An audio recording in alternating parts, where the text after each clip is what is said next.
Cancer has been a disease that humans have been fighting for over thousands of years. Although there are conventional therapies and they are still the main treatments for cancer, this ever-evolving disease requires more. And for the past decade, among these emerging innovations is CAR T-cell therapy.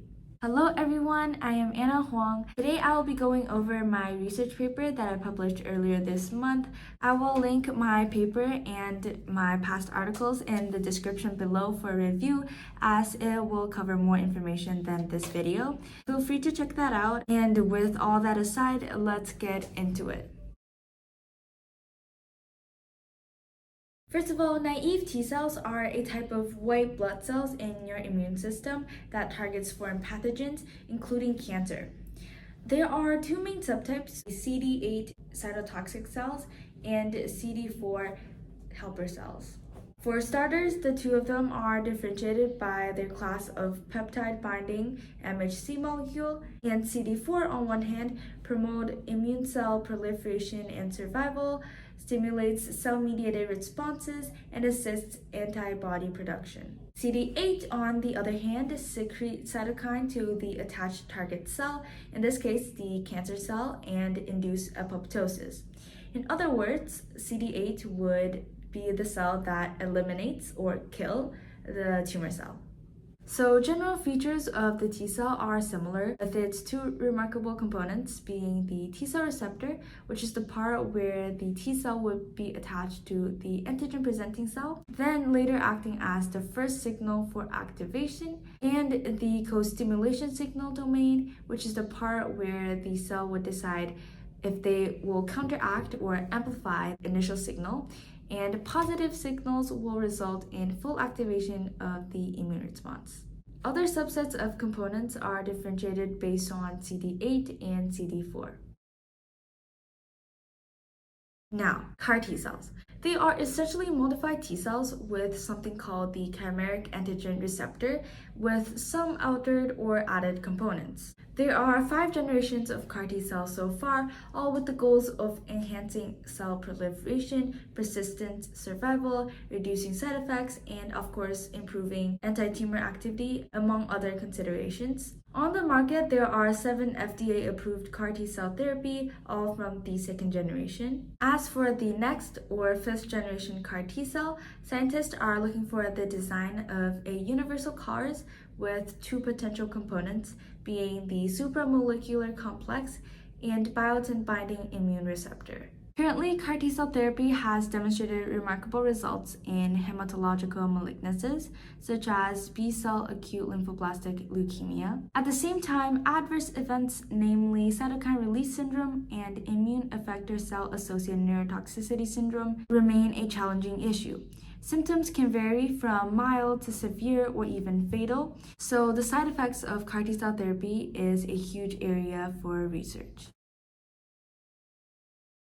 After understanding the general idea of these cells, let's address the elephant in the room. That is the complexity of solid tumors. Solid tumors are really different from hematological malignancies. This is due to their much more complex biology, heterogeneity, and diversity within and between tumors. So I will explain this in 2 parts. To start, let's understand cancer hallmarks. They are essentially the set of capabilities that a normal cell eventually start to develop as they become oncogenic, tumorigenic, and then malignant. According to this paper from ISREC, there are 10 general hallmarks. As the focus, I will only expand on the most relevant hallmarks relating to my topic. Throughout the cancer development, cells and tissues undergo multiple genome mutations, including sustaining their own set of systems for proliferative signaling, circumvention of tumor suppressor genes, resistance to cell death signals, and enabling replicative immortality. They would also reprogram their metabolism and induce their own set of blood vessels, and these are only some examples of how a tumor changed their physical environment to their advantage. Another key hallmark is called invasion metastasis cascade. So essentially, it is a multi-step process in which the cancerous cells would start off with detachment from their primary source, then attaching to the walls of blood or lymph vessels, then metastasis and invasion to the distant site, and leading up to colonization. Now, moving on to tumor microenvironment induced challenges. Let me just tell you something simple to make it really straightforward. According to MD Anderson Cancer Center, at the 2021 American Association for Cancer Research annual meeting, Furi Borgogno and her colleagues found that the composition of one tiny area of tumor microenvironment can be completely different from another area taken from a distance of only 100 micrometers. That is roughly the width of a human hair. Yeah.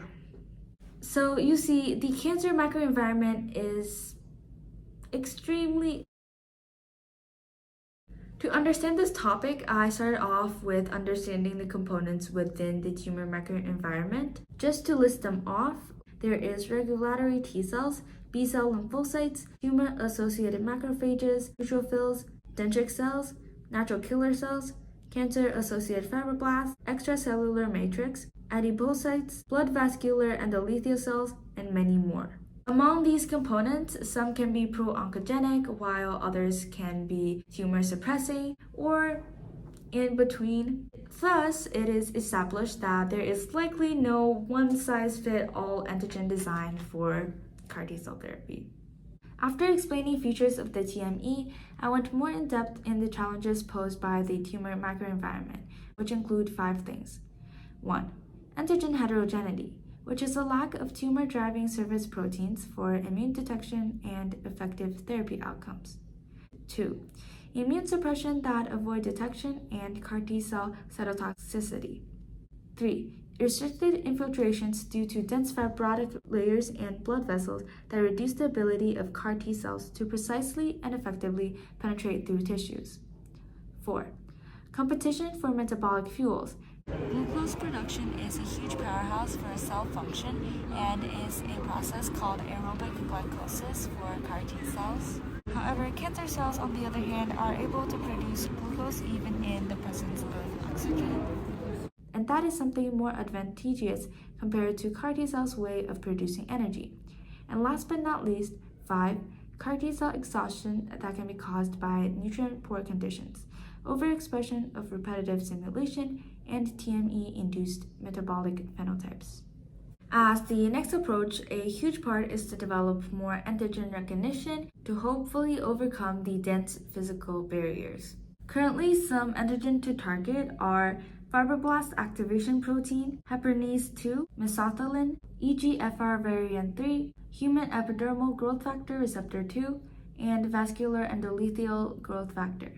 Besides these, some specific gene editing technologies, notably CRISPR-Cas9, is now utilized for its ability to delete, insert, and replace genome. Theoretically, CRISPR-Cas9 implementations in CAR T-cell therapy has the potential to edit tumor genome DNA, inhibit tumor growth factors, and immunosuppressive components. Lastly, to future outlooks. Scientists are looking to improve CAR T-cell therapy in a lot of ways, and that includes refinement to improve the overall effectiveness and precision. This can be further broken down into localized deliveries, target on nanobodies and tumor-specific antigens instead of general tumor-associated antigens, dual and tandem CARs, and logic gates integrations to overcome cytotoxic adverse events. Combinations of therapies have been researched as well. For instance, the combination with immune checkpoint inhibitor therapy, bispecific T-cell engagers, and tumor-infiltrating lymphocyte therapy. Better manufacturing process that reduces cost and results in efficiency of therapy would help a lot as well. But not least, further expansions, because beside cancer, CAR T-cell therapy has also been undergoing clinical trials as potential treatments for autoimmune diseases such as HIV and fibrotic diseases like cardiac and liver fibrosis. In conclusion, future research is definitely required to improve the outcomes of the treatment as there are many obstacles to overcome. For future reference, research should focus on decreasing immunosuppression, specify targets, decrease on target off tumor cytotoxicity, decrease rate of adverse events, and lengthening therapy effects. At the same time, although there are many hurdles for the CAR T-cell therapy to overcome, its potential is yet to be developed, and its potential can enlighten the hope for many. I hope you find this video helpful. I would strongly suggest you to check out my research paper as it is really helpful in understanding this topic. But thank you so much for watching till this very end. Stay tuned. Until next time. Bye.